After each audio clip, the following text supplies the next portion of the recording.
Hi guys, welcome to Crazy Burger. In this video we're going to be looking at Activision Collection 1 on the Atari Super Pocket.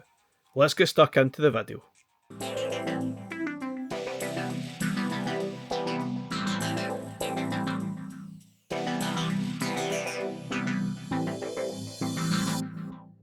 Okay guys, is there a better combo out there? We've got the Atari Super Pocket, which I think it had about 50 games on it, and now we've got the Activision Collection 1 with 15 more 2600 games. Perhaps arguably some of the best games on Atari 2600 came from Activision. Now obviously we only have the first collection so far. I think we're going to get another couple perhaps next year. But what we're going to do is have a look at some of these games on the Super Pocket. Is this the perfect combo? I think it just might be. Now obviously some of the games might utilise the sort of shoulder buttons. More so I think the games such as, in fact I think all of them do, because some of the shoulder buttons are used to choose second player and sometimes even the difficulty levels that you play the games on, which can be a little bit frustrating. Sometimes you might accidentally press the shoulder buttons and activate the second player mode, but I'll cover that throughout the video, and so bear that in mind. Those shoulder buttons can be a pain. They don't get used extensively throughout many of the games. It's really just the face buttons. So obviously on the Atari it was just a joystick and one button. But anyway, let's have a look at the games. 15 games to get through. Let's get stuck into it. Now these little screens just seem absolutely perfect for the Atari games. I mean, look at that. That looks perfect. Like it was meant for the Super Pocket specifically. That is kind of blowing me away how cool that looks. Now, this is Beam Rider, certainly one of the better games on the collection. You've got missiles as well at the top. You've got 3 missiles, but save them for when you really need them, and especially for the mothership, which appears after you've destroyed all of the ships, quote at the top there. I love this game. It is actually really cool. Very simple, very basic, but addictive stuff. Looks amazing and sounds great on this Super Pocket. Honestly, it's like it was meant to be on this device. A lot of these Atari games actually really look brilliant on here. Now, I guess if you're not into your Atari 2600 games, none of this is going to sort of change your mind at all, but for me, this is great stuff. I love it. Just like that. Next game up, we've got Crackpots. Now, be careful, I accidentally activated the 2-player mode there, so if you have a look at it, you can press the select button to accidentally toggle the 2-player mode. Sometimes it's the shoulder button, so I'll try and have a look at that as we're going, but don't press the select button. It will activate 2-player mode, and you basically can't do anything with the second player on these sort of devices, which is a bit annoying. They probably should deactivate that on these Super Pockets, but anyway, just be wary of it. So you can probably see at the top of the screen, if you press the select button, it changes between 1 and 2 players. Sometimes I get a little bit carried away, forget I'm not playing an arcade game and try to press the select button to insert a coin to get started. But for the Atari games, you really just press the start button and you basically only get the A button and the D-pad to chuck your flower pots down at the spiders trying to climb up the wall. Very basic, but it's not bad. It's a bit of a high score chaser, I would say, and gets pretty repetitive quite quickly. Just going back to Beam Rider for a second, as I mentioned, some of the games do use the L1 and R1 buttons, which are obviously way back around the back here, and you might accidentally press them while you're playing just through sheer excitement, I guess. But for the best part, that's all they're used for. It's just trying to adjust the difficulty level of the games. Again, it shouldn't really affect that while you're playing. Sometimes it does, sometimes it doesn't. But I guess when you're in the middle of the game, they don't actually do anything. Sometimes they might change the mode, I guess, but for the best part, it's fine. So next up we got Demon Attack, a lovely sort of single screen shoot 'em up. You're basically trying to destroy all the enemies that appear. Only 3 appear at the one time, but if you destroy one, another one will appear until all of them are gone and you move on to the next wave, just like that. Quite addictive actually once you get started. Not terribly difficult. It just seems like the bottom enemy is the only one that fires at you, which is a little bit weird. It's maybe like some kind of memory restrictive thing that does that, rather than all of them firing at you, so just bear that in mind. The bottom one was the only one you need to sort of avoid. Obviously it does get harder the further you go, and it's got those classic Atari sounds.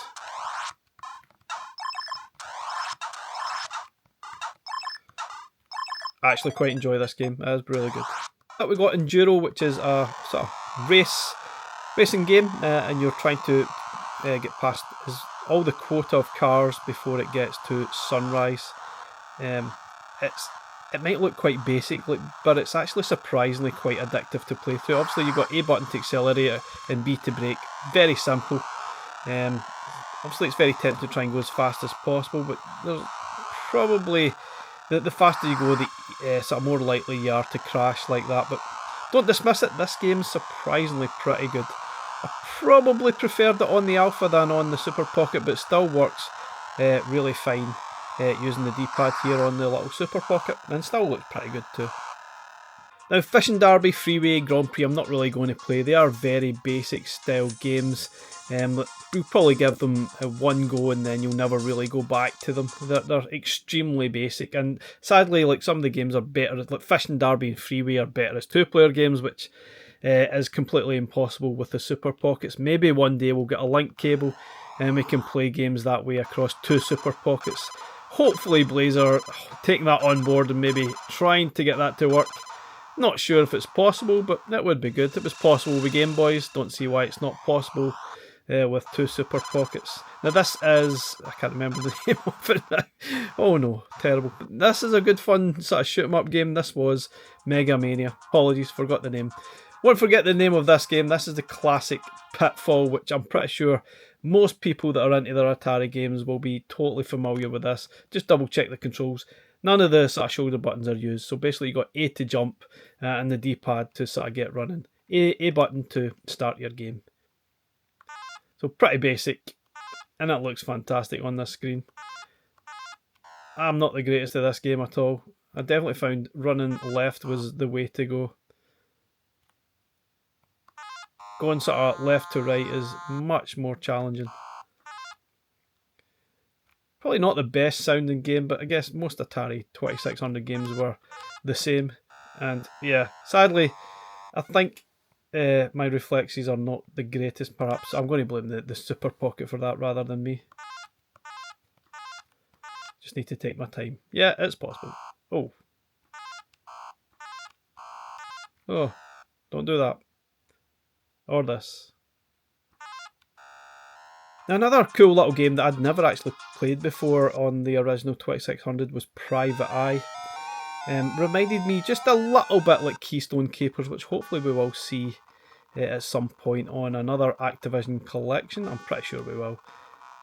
Now, if you want to see more in-depth sort of gameplay and maybe slightly more further impressions on these games, I have covered them on the Evercade VS and the EXP in more detail. I will leave a link in the description if you want to see some more gameplay in more detail. But this one is actually good fun and has a little bit more depth than your sort of standard 2600 game.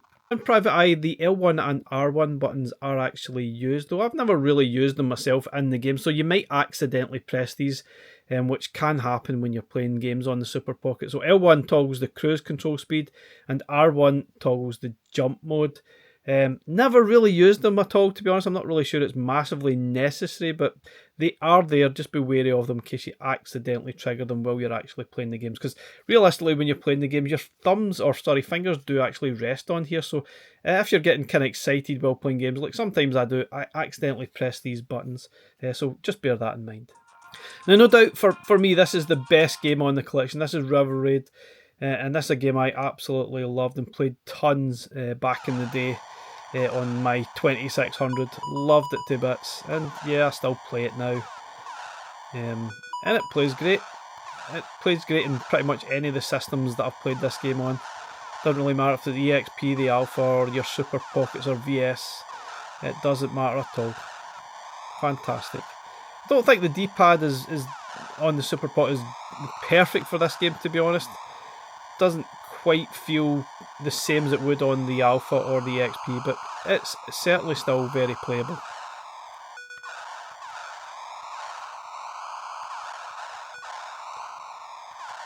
Hopefully it doesn't play. Obviously I'm clicking down. The clicking down function is still apparent on this Super Pocket, but hasn't affected any of the games so far. Oh, I can't stop playing this now. I've got it started. Oh, Oh, stop now. Now, another terrific game that actually surprised me is Jinks. Never played this game before or previously, and it's very basic and simple. I think you use the select button to choose the different courses that you can go through, and there are, I think it was that 5 to choose through. I don't think the R1 and L1 button, again, they're used for choosing the difficulty level, but that's only when you're at the sort of main screen there. For the best part, you're really just choosing A or B, A to accelerate, B to brake whilst playing. Now go to the right of the red ones and the left of the blue ones and try to get the best possible time on this sort of track, whilst avoiding the hot air balloons as well.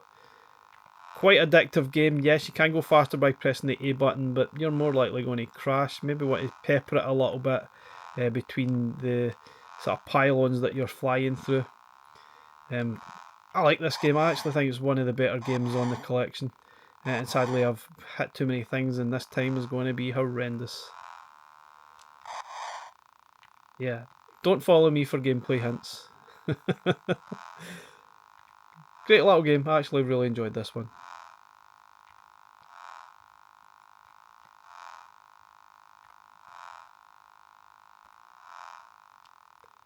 Maybe not the best time I'll do here.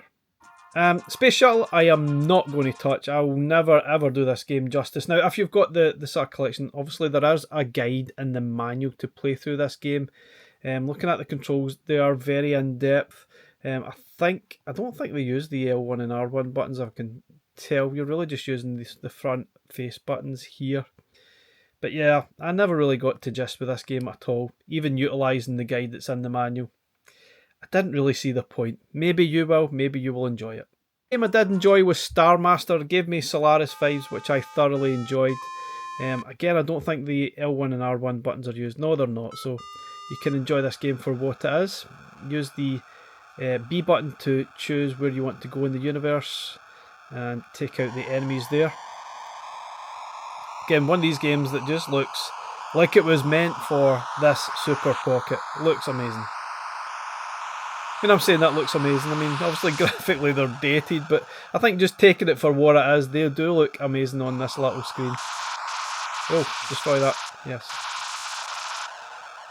And that's that. Once your sort of X stops flashing, that means all the enemies on that screen are gone, so you can move on to the next area. Just keep an eye on your energy every time you fire the sort of phaser, or whatever it's called, on your ship. You will lose energy.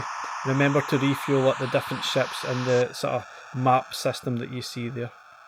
You see it's flashing next, that means there are enemies to destroy. Where are you? Ooh. That's basically a missile that they're firing at you, I believe. This game's fun.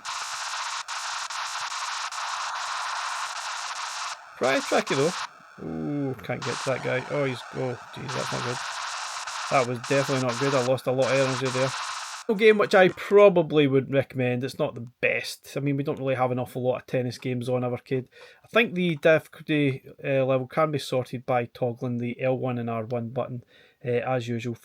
They're not used in all the games, but some of the games obviously do use that. And I think the default one is just way too hard to be even enjoyable, and you can't even play the 2-player function, which is just a little bit of a shame. So there you have it, guys. That's the Activision Collection on Evercade on the Atari Super Pocket. Obviously this will work absolutely fine on all the Super Pockets, but there's just something cool about this combo for me. Absolutely perfect. If you've got the Atari sort of Super Pocket, you really should add this to your collection. Thanks very much for watching, guys. We'll catch you again in the next one. Bye for now.